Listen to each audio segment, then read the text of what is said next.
Olá, meus irmãos e minhas irmãs, paz seja com todos vocês, como vocês estão?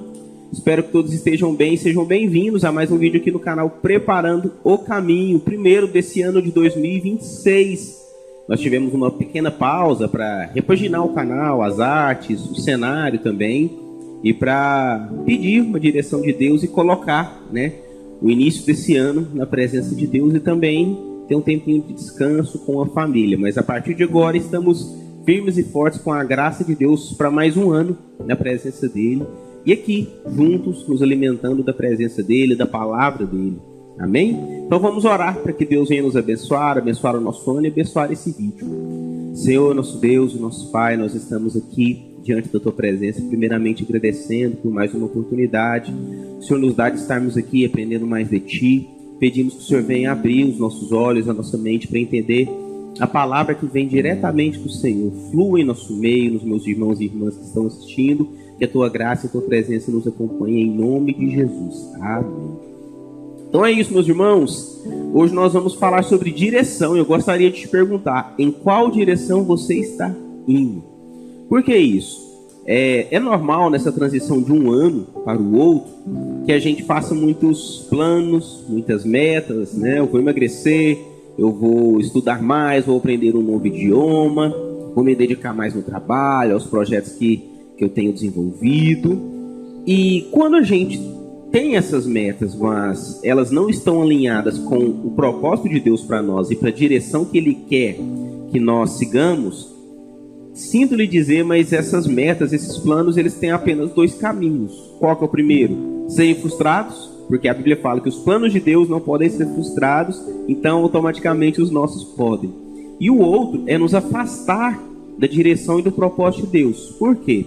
Se eu começo o meu ano e traço um monte de objetivos e metas, mas que eu não conversei com Deus, não perguntei a Deus e não consagrei a Deus o que Ele queria para mim de fato, os meus planos eles não vão se concretizar, eles vão ser frustrados. Ou se Deus ainda permitir que se concretizem, esses planos, essa direção vai me afastar do propósito de Deus. Então, isso é muito importante, meus irmãos, que nós venhamos consagrar o nosso ano, consagrar as nossas decisões, os nossos planos a Deus.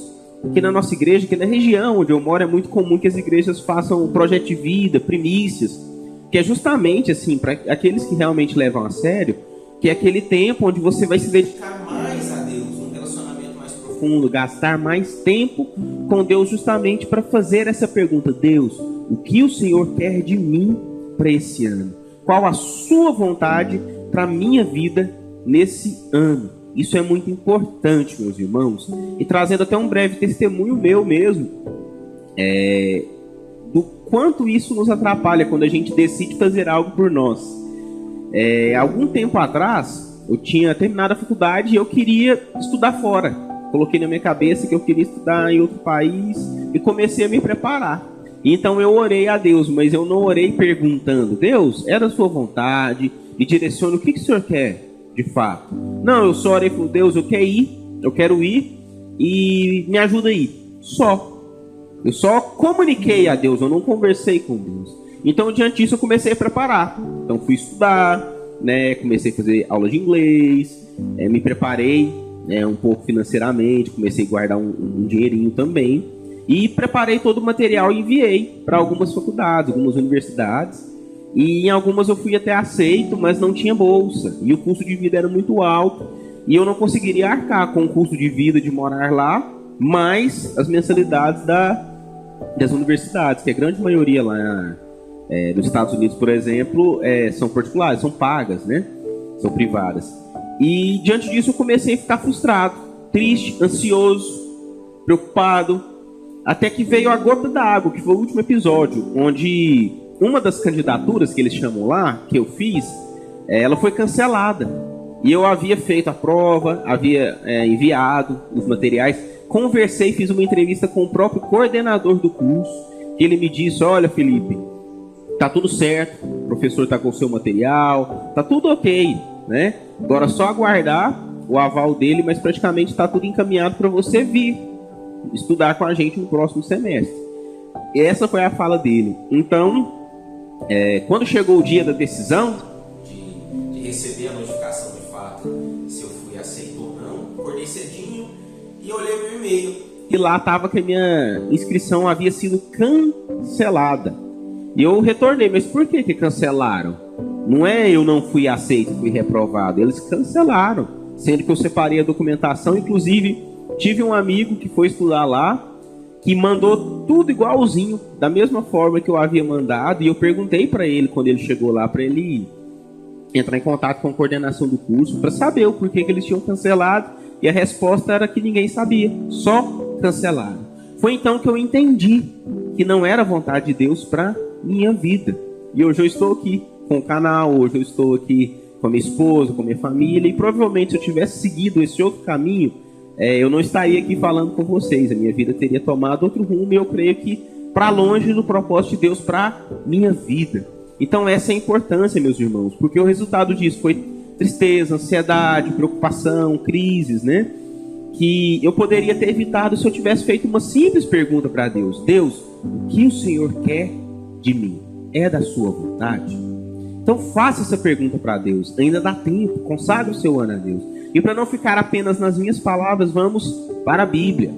E aqui, meus irmãos, eu gostaria de dar dois exemplos de duas pessoas, dois personagens bíblicos para vocês. O primeiro está lá em 2 Samuel, capítulo 5.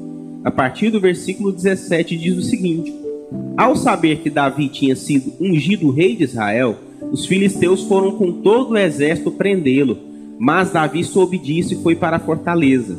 Tendo os filisteus se espalhado pelo vale de Refaim, Davi perguntou ao Senhor: devo atacar os filisteus? Tu os entregarás nas minhas mãos? O Senhor lhe respondeu: vá, eu os entregarei nas suas mãos. O segundo exemplo está em Êxodo, capítulo 33, a partir do versículo 15. Então Moisés lhe declarou: se não fores conosco, não nos envies. Como se saberá que eu e o teu povo podemos contar com o teu favor? Se não nos acompanhares, que mais poderá distinguir a mim e a teu povo de todos os demais povos da face da terra? Então aqui, meus irmãos, o primeiro exemplo é do rei Davi, que ele tinha o hábito, o costume de perguntar a Deus: Deus, eu devo ir contra esses inimigos? O Senhor vai me dar vitória ou não? E é tão forte que em algumas ocasiões Deus entregava até estratégia de como ele deveria guerrear contra os inimigos, e Deus dava vitória para eles. Todos sabemos da história de Davi que teve um ponto da história dele que ele caiu. E ele caiu justamente por não seguir a direção que era a que ele deveria estar seguindo. A Bíblia nos menciona que era tempo dos reis estarem em guerra. E o Davi, como um rei, deveria estar em guerra.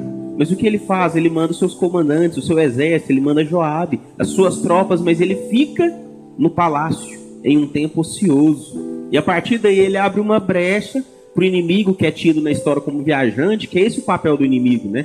Ele é um viajante, ele chega na sua vida, ele planta o prato, ele apresenta, bagunça a sua vida, suja e depois vai embora. Pega a malinha dele, ó, foge, te deixa com o problema para resolver, com as consequências para lidar. Mas graças a Deus, Deus ele está conosco em todos os momentos, mesmo quando a gente erra. Então, Davi ele errou nesse ponto, quando ele não seguiu a direção que era para ser seguida. Qual que era? Os reis devem estar em guerra. Ele não foi e abriu uma brecha para que o inimigo entrasse e bagunçasse a vida dele. O outro exemplo é de Moisés. Ali o contexto, né? Deus ele dá uma ordem para Moisés e para o povo, né, de Israel. E Moisés fala: mas Deus, se o Senhor não for com a gente, não nos envie. Eu acho muito bonita e forte essa parte que ele fala: o que poderá nos distinguir de outros povos da terra senão a tua presença? Ou seja, aquele que carrega a presença de Deus e zela por essa presença é diferente das demais pessoas, não porque ele é bom, mas porque a presença de Deus, a luz habita nele e se diferencia.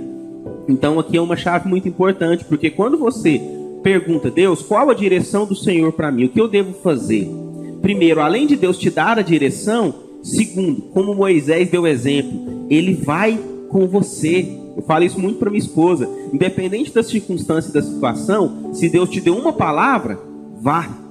Porque ele deu uma palavra. E se ele deu essa palavra, essa direção, ele vai te guardar, ele vai prover, ele vai abrir o caminho para você seguir adiante. Então, meus irmãos, ainda dá tempo. O ano está só começando. Nós temos um longo ano pela frente de muitas lutas. Consagrar o seu ano ao Senhor não significa que você não vai ter lutas, mas significa que você vai sim ter as vitórias, porque Ele estará com você em todos os momentos. Então, ajoelhe, consagre, fala: Deus, o que o Senhor quer de mim nesse ano? Em todos os âmbitos, na minha vida sentimental, na minha casa, né, com a minha família, na minha igreja, na qual eu sirvo, no meu trabalho, nos meus estudos, tudo eu quero dedicar a Ti. O que o Senhor quer de mim? Que eu tenho certeza que Deus vai te direcionar. Você vai ter lutas, sim, mas quando chegar ao final de ano, você vai lembrar que Deus colocou a mão, que a mão dele sempre esteve te conduzindo e te guardando. Então consagre o seu ano ao Senhor, para que você não venha se frustrar, ser carregado de ansiedades, tristezas, porque quando você segue a direção de Deus, Ele está com você em todo o tempo. Que a graça te acompanhe, que a presença de Deus esteja com você todos os dias. Um grande abraço.